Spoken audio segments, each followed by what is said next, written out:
बाद या 19 ईस्वी के बाद मंदिर का निर्माण कार्य शुरू हुआ। या इसलिए कि यहूदी लोग बहुत विद्रोह करते थे, प्रशासन को बहुत परेशान करते थे। इसलिए प्रशासन ने चाहा कि इन विद्रोही लोगों के लिए एक पहले जो मंदिर का था जिसके कारण से वे हमेशा दंगा करते थे, उनके लिए उपासना करने का एक स्थान बनाया जाए, और ये कार्य हेरोदेस महान ने किया।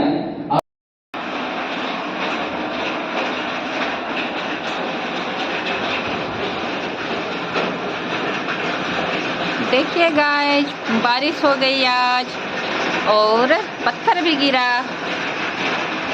बहुत सारा पिघल गया। ये आसपास है थोड़ा थोड़ा, देखिए।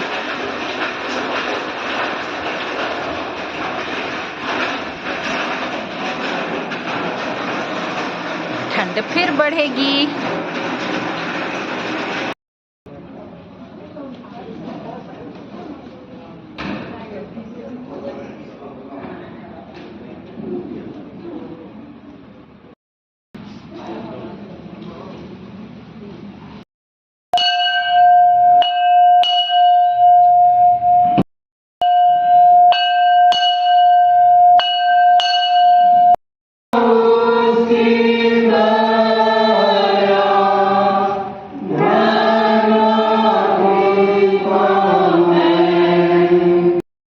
आत्मा में पवित्र करने वाले की महिमा हो, जैसे आदि में थी अब है और सदा युगांत होती रहेगी। सर्वशक्तिमान प्रभु परमेश्वर तू पवित्र पवित्र पवित्र है। स्वर्ग और पृथ्वी तेरे स्वर से परिपूर्ण है, परम धाम में तेरी महिमा हो। जाति जाति के लिए न्याय प्रकट करेगा, न वह चिल्लाएगा और न ऊंचे शब्द से बोलेगा, न सड़क में अपनी वाणी सुनाएगा। लेन देन करते हुए आता पाया, और लिखा है मरकुस के अनुसार कि वो उस दिन सांझ हो गई थी, इसलिए वापस फिर बैतनिय्याह को चले गए। और दूसरे दिन आज के दिन जब यीशु वापस आ रहे थे तो अंजीर के पेड़ को हरा भरा देख करके तो फल की आशा में वहां गए, इस तरह का वर्णन पाते हैं। लेकिन आज हम लोग लूका रचित सुसमाचार में पढ़ रहे हैं ये कि जब मंदिर के निकट आए तो यीशु रो पड़े। इसका कारण क्या था? रोने का कारण क्या था? जब हमारी आंखों में आंसू आते हैं, हम खुशियों के भी आंसू होते हैं ना, और दुख के भी आंसू होते हैं। लेकिन यीशु की आंखों में कैसी आंसू थे? किस प्रकार के आंसू थे? मैं तो समझता हूँ कि खुशियों के आंसू नहीं थे, परंतु दुख के आंसू थे। और नगर जो कि बहुत सुंदर तरीके से बसाया गया था, और हम लोग ये पढ़ते हैं कि यरूशलेम का वो मंदिर अरौना के उस खलिहान में जिसे दाऊद ने उसे मोल लिया, और उसके बेटे सुलेमान ने वहाँ पर मंदिर बनवाया। और इसी का सुंदर मंदिर उस नगर में अवस्थित था। और इसी दशा को देख करके यीशु रो पड़े। हम लूका रचित सुसमाचार 13वां अध्याय इसी किताब में हम लोग देखेंगे 34 पद से, यरूशलेम के लिए विलाप, ऐसा उसका हेडिंग लिखा है। हे यरूशलेम, तू जो भविष्यद्वक्ताओं को मार डालता है और जो तेरे पास भेजे गए उन पर पथराव करता है। कितनी ही बार मैंने यह चाहा कि जैसे मुर्गी अपने बच्चों को अपने पंखों के नीचे इकट्ठा करती है, वैसे ही मैं भी तेरे बालकों को इकट्ठा करूं, पर तुमने यह ना चाहा। देखो, तुम्हारा घर तुम्हारे लिए उजाड़ छोड़ा जाता है, और मैं तुमसे कहता हूँ, जब तक तुम ना कहोगे कि धन्य है वह जो प्रभु के नाम से आता है, तब तक तुम मुझे कभी ना देखोगे। यही है दशा। यीशु के रोने का कारण यही है। यरूशलेम पर बहुत अनुग्रह किया गया, और परमेश्वर का प्रेम उस नगर में यरूशलेम में था, लेकिन उस प्रेम को उन्होंने नहीं पहचाना। इसलिए वो कहते हैं कि हे यरूशलेम, तुम तो भविष्यद्वक्ताओं को भी मार डालते हो, पर प्रभु की ओर से, परमेश्वर की ओर से जो भेजे गए हैं उन पर पत्थर चलाते हो, उनका पथराव करते हो। तो यीशु खुश होंगे? वो कदापि खुश नहीं होंगे, इसलिए उनकी आंखों में आंसू आए। और हम और एक जगह पाते हैं यीशु के रोने का, लाजर की मृत्यु के समय जब वो पहुंचे थे और उनकी बहनों से बातचीत कर रहे थे तब, और बहुत सारे यहूदी वहां इकट्ठे थे, तो उनके दुखों को देख करके यीशु रो पड़े थे। तो यहाँ हम यरूशलेम की दशा देख करके यीशु को रोते हुए हम पाते हैं, बहुत अफसोस करते हैं, क्योंकि भविष्यद्वक्ताओं को क्या हत्यारे और जो प्रभु की ओर से भेजे जाते हैं उनको पत्थर मारती है। तो यीशु कैसे निराश नहीं होंगे, इसलिए वे नाखुश हैं। और वो कहते हैं कि जैसे मुर्गी अपने बच्चों को अपने पंखों के नीचे वो समेट करके रखती है, सुंदर तरीके से रखती है।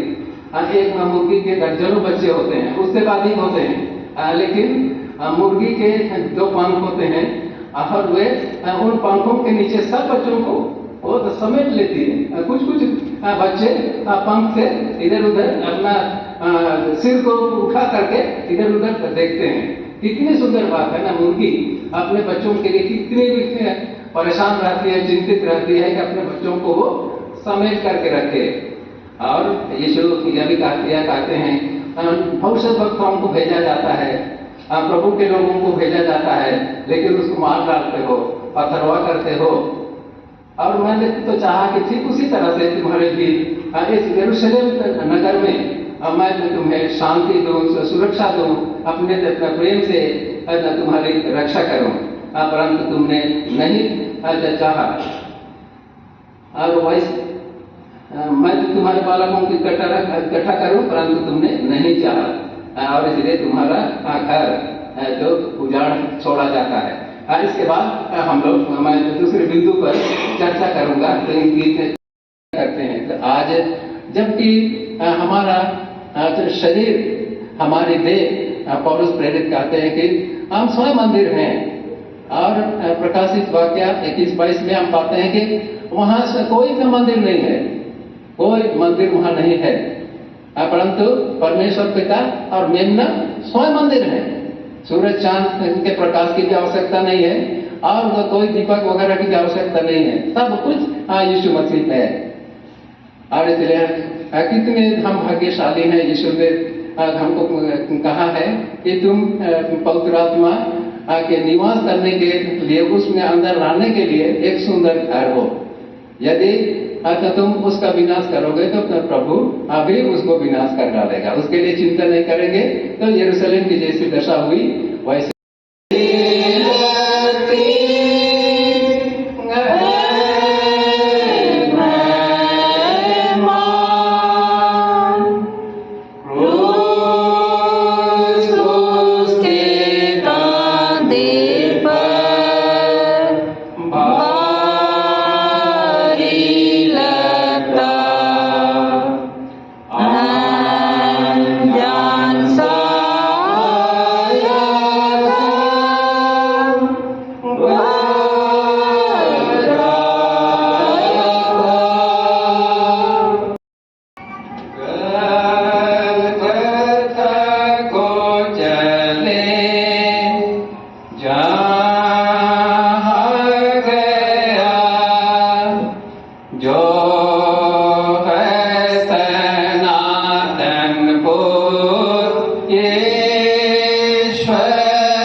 आशीषों में हम सब जीवन पाते हैं और प्यारा परमेश्वर शाम की बेला में आपकी आराधना करते हैं। अनगिनत आशीषों को स्मरण करते हुए इन भेंटों को तेरे पवित्र वेदी के पास अर्पण करते अपने नाम की महिमा के लिए इन भेंटों को स्वीकार कर, ग्रहण कर और इसे आशीषित कर, ताकि दान तेरे नाम की महिमा के निमित्त काम में आने पाए। मुक्तिदाता यीशु मसीह के नाम से आमीन। प्रार्थना अपने लोगों जो प्रस्ताव उपवास करते हैं, प्रार्थना करते हुए तेरी ओर है प्रसन्न हो, क्योंकि तू इतना दयावान परमेश्वर और करुणा निदान, क्रोध करने में धीमा और कृपा सागर है। हम पर दंड के योग्य होते हैं तब तू तुम्हें छोड़ दे और अपने कोप भी हम सब उनके जीवन से हटा दे, ताकि आपका अनुग्रह निरंतर आगे बढ़े और तेरे मार्गों में निरंतर विश्वास के साथ चल पाए। हमें आशीष दे परमेश्वर, तेरी पवित्र हाथों में समर्पित होते हैं।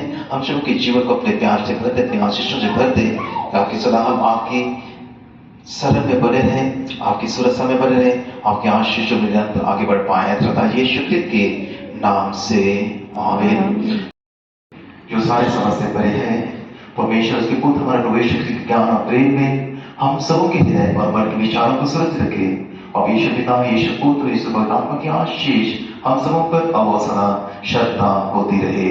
आमीन। प्रभु आपके साथ हो, आपको सबसे विदा हो प्रभु के नाम से। आमीन।